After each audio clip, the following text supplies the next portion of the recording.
Are fairy tales, movies and cartoons true? Depends on what you mean by true. And it isn't obvious to me what you should mean when you say that something's true. And the reason it's not obvious is because we have this idea in our society, and it's a very profound idea, and that idea is that the ultimate truth is scientific truth. That tells us about the nature of the world, and it does that in a final way in some sense. There's no brooking any arguments about it, and the physicists have got it right, and that's why they can make hydrogen bombs, and that's a pretty good demonstration of their being right. But you don't act as if that's true, and you watch things and pay attention to things and are captivated by things that aren't predicated on those assumptions. And it seems to me that there is a problem of what the world is made out of, but there's a bigger problem, and that's the problem of how you should conduct yourself in the world. And that's really what you want to know. People want to know that more than anything, because you need to know. Now Paglia, her notion is that, you could think about it this way, is that articulated knowledge is embedded in inarticulate knowledge. And inarticulate knowledge is the domain of literature and art and high culture, let's say. And we sort of know what it means, but we don't exactly know what it means. It means more than we know. And then outside of that is what we don't know at all.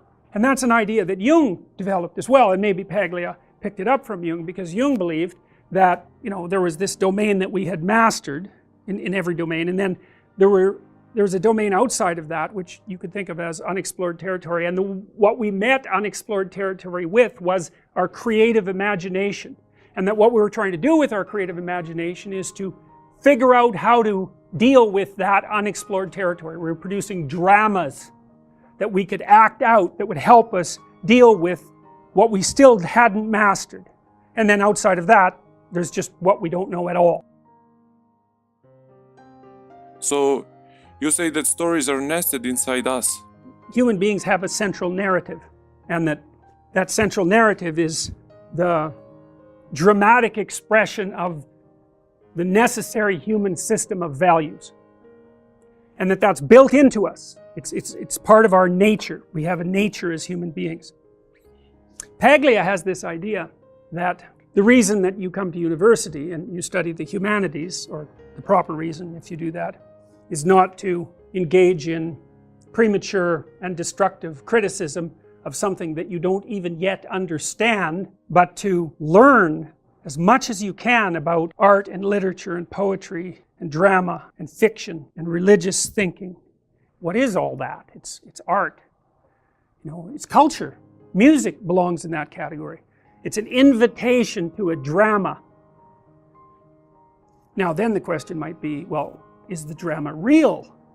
And the answer to that is, it depends on what you mean by real.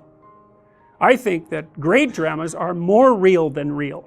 They're hyper real, because they provide guidelines about how to act that are abstract and even perhaps generic, but applicable across an extraordinary broad range of situations.